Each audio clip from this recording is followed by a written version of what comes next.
বৈষম্যবিরোধী শিক্ষার্থীদের পক্ষ থেকে এদিন কঠোর কর্মসূচির ডাক দেওয়া হয়, যার নাম ছিল বাংলা ব্লকেট।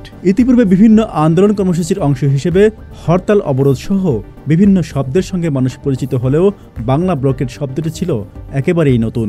এই কর্মসূচি ঘোষণার পর সাধারণ মানুষের মধ্যেও তা ব্যাপক প্রভাব ফেলে। শিক্ষার্থীদের এই কর্মসূচির কারণে স্থবির হয়ে পড়ে ঢাকা শহর।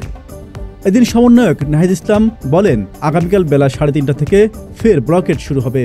এর আগেই ঢাকা বিশ্ববিদ্যালয় গ্রন্থাগারের সামনে সবাই জমায়েত হবেন। কোনো আবাসিক হলে বাধা দেওয়া হলে আমাদের জানাবেন, আমরা সম্মিলিতভাবে সেই হল ঘেরাও করব। এছাড়া সব গ্রেডে অযৌক্তিক কোটা বাতিল করে ন্যূনতম কোটা রাখতে হবে। পাশাপাশি সংসদে আইন পাশ করে কোটা সমন্বয় করতে হবে উল্লেখ করে নাহিদ ইসলাম বলেন, আমরা নাতিপুতি পোষ্য কোটাকে অযৌক্তিক মনে করছি। দাবি মানা হলে আজকেই আমরা পড়ার টেবিলে ফিরে যাব।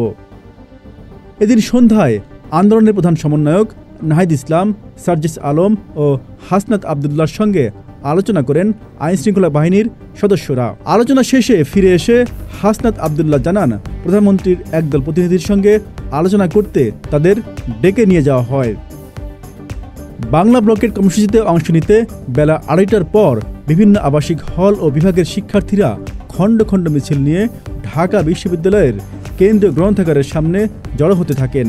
বেলা 3:15টার মধ্যে গ্রন্থাগারের সামনে কয়েক হাজার শিক্ষার্থী জমা হয়ে যান। বেলা 3:30টার দিকে শুরু হয় স্লোগান মিছিল।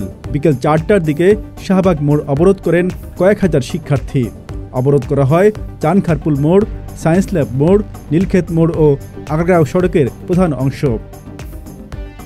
এদিন রাজধানী ঢাকা ছাড়াও রাজশাহী, চট্টগ্রাম, সিলেট, বরিশাল, কুমিল্লা, খুলনা, রংপুর, সাভার, দিনাজপুর, গাজীপুর সহ দেশের বিভিন্ন বিশ্ববিদ্যালয় এলাকায় অবরোধ কর্মসূচি পালিত হয়। দিনভর উত্তাল থাকে এইসব এলাকা। পরের দিন সোমবার 8 জুলাই এই কর্মসূচি চলবে বলেও আন্দোলন থেকে ঘোষণা দেওয়া হয়। Z news, Dhaka.